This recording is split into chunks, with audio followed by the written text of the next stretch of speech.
Nah, sekarang saya akan mengulas ini yang dilakukan biasanya dari Dinas Pertanian ataupun mereka para pakar singkong juga fakultas dari pertanian nih.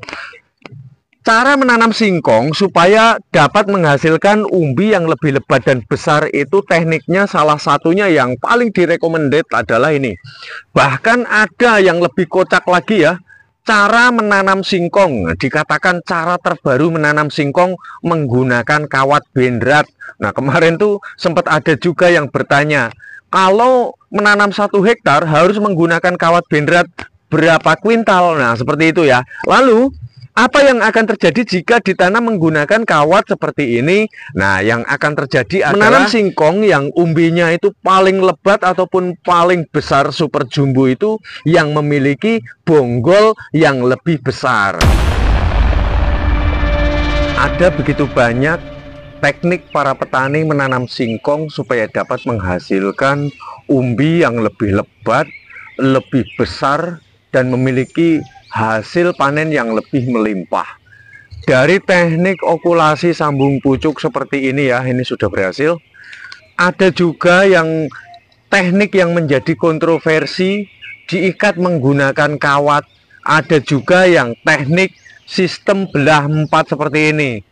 Kalau ada yang bertanya apa bisa hidup Bang? Jawabnya bisa. Nanti saya akan mencoba menjelaskan supaya mungkin jikalau ada pertanyaan di dalam hati itu dapat terjawabkan ya. Nah, sekarang saya akan mengulas terlebih dahulu dengan teknik yang dilakukan cara tanam singkong dengan teknik belah 4 ya. Itu yang di YouTube ini kan banyak sekali. Kalau nggak percaya pemirsa silahkan nanti dicari sendiri ya.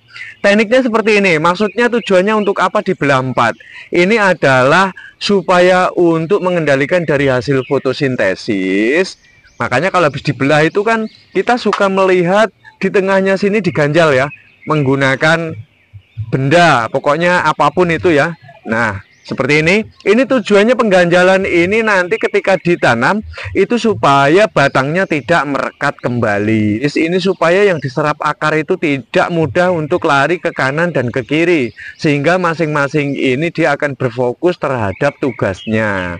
Nah, itu alasan mengapa orang menanam singkong dengan teknik ada yang belah 2, ada yang belah 4 begitu ya. Lalu kemudian manfaat daripada pelukaan seperti ini seperti yang sudah saya jelaskan. Manfaat pelukaan ini sebagian petani melukai bibitnya ini nggak asal-asalan. Argumen yang sangat menguatkan adalah juga sama untuk mengendalikan hasil fotosintesis supaya yang diserap akar itu tidak gampang untuk semuanya itu larut ke atas sehingga akan berfokus terhadap rindangnya dari cabang ataupun rindangnya dari daun. Dia akan lebih berfokus di dalam akarnya, karena kalau akarnya lebat sudah dapat dipastikan seiring waktu berjalan dia akan update menjadi umbi singkong yang sangat lebat pula. Tapi kalau akarnya sedikit maka sudah dapat dipastikan umbinya pun akan lebih sedikit. Manfaat lain dari pelukaan ini adalah supaya nanti cara menanamnya itu tidak terbalik. Bagian bawah itu dilakukan penandaan untuk fotosintesis, juga untuk menandai supaya tidak terbalik. Karena kalau sampai terbalik seperti ini apa tidak tumbuh Bang? Jawabnya tumbuh. Tapi nanti umbi yang akan dihasilkan itu hanya sedikit sekali. Paling hanya 2 atau 3 buah umbi saja yang didapatkan. Bahkan ada yang lebih kocak lagi ya. Cara menanam singkong, dikatakan cara terbaru menanam singkong menggunakan kawat bendrat. Nah, kemarin tuh sempat ada juga yang bertanya, kalau menanam 1 hektar harus menggunakan kawat bendrat berapa kuintal? Nah, seperti itu ya. Nah, di sini saya akan mencoba mengklarifikasi manfaat daripada kawat ini.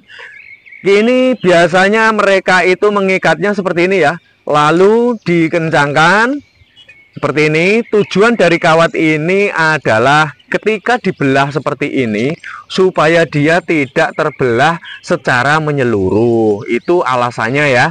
Ini menggunakan kawat ini sebagai pengaman. Lalu jikalau menanam dengan teknik belah 2 atau belah 4 seperti ini, kawat ini harus dilepas, jadi tidak menggunakan kawat. Untuk yang menggunakan kawat adalah dengan cara stek berdiri seperti ini. Tujuannya untuk apa, Bang?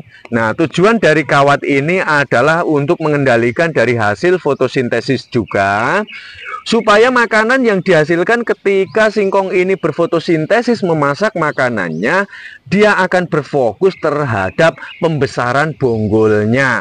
Karena sudah dapat dipastikan menanam singkong yang umbinya itu paling lebat ataupun paling besar super jumbo itu yang memiliki bonggol yang lebih besar. Jadi kalau bonggolnya ini kecil seperti ini mungil, maka sudah dapat dipastikan umbinya hanya sedikit. Nah, seperti itu ya untuk klarifikasinya. Lalu apa yang akan terjadi jika ditanam menggunakan kawat seperti ini? Nah, yang akan terjadi adalah besarnya ukuran dari batang bagian bawah juga batang bagian atas itu akan berbeda. Jadi nanti di bagian bawah ini bonggolnya akan lebih cembung dan atasnya ini nanti cenderung akan lebih kecil karena asupan makanan yang diserap dari bawah di sini banyak yang terhambat dengan adanya kawat ini. Dengan alasan itu, maka petani ini yang melakukan sistem demikian ini berharap agar umbi dari singkong yang ia tanam itu dapat menghasilkan umbi yang lebih lebat juga lebih besar. Tentu saja dengan hasil panen yang lebih melimpah pula. Saya rasa sudah terjawabkan ya untuk masalah yang belah 4, belah 2, teknik menanam yang kocak menggunakan kawat benrat.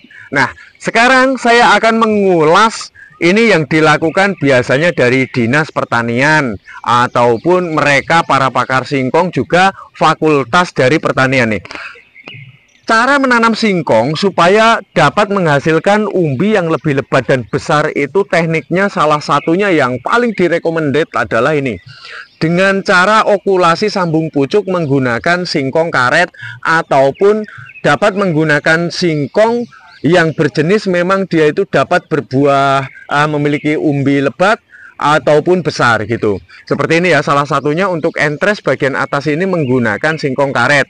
Cuma kalau entresnya ini agak muda, jangan kaget nanti ketika sudah tumbuh ini mata tunas ini sudah pecah ya, maka untuk bagian atasnya ini nanti akan mati gitu. Ini proses yang terjadi. Jadi kalau tidak mau mati untuk bagian entresnya ketika cabangnya ini sudah muncul, maka harus menggunakan entres yang demikian. Pergunakanlah entres yang memiliki karakter sudah mengeras atau yang sudah agak tua. Lalu ada juga cara yang seperti ini, karena kalau cara okulasi seperti ini dia rentan sekali ya untuk pucuknya ini, sambungannya ini nanti mengering, maka ada yang mencari solusi dengan mengganti mata ini. Misalkan kita suka dengan singkong roti, bawahnya ini singkong roti, kemudian kulit dari matanya ini diganti menggunakan singkong karet ataupun singkong yang berjenis besar lainnya. Ini untuk mengantisipasi dari adanya kekeringan gitu. Dan juga tingkat resikonya dari kegagalan itu akan lebih sedikit jika mengganti mata dari bibit singkong itu. Nah, dari kedua cara tersebut, entah okulasi ataupun mata ganti mata, tetap saja ini rahasianya untuk di bagian bawah ini harus menapak seperti ini dulu ya. Tujuannya supaya nanti bibit singkong ini tidak mengalami dehidrasi ataupun penurunan dari kadar air.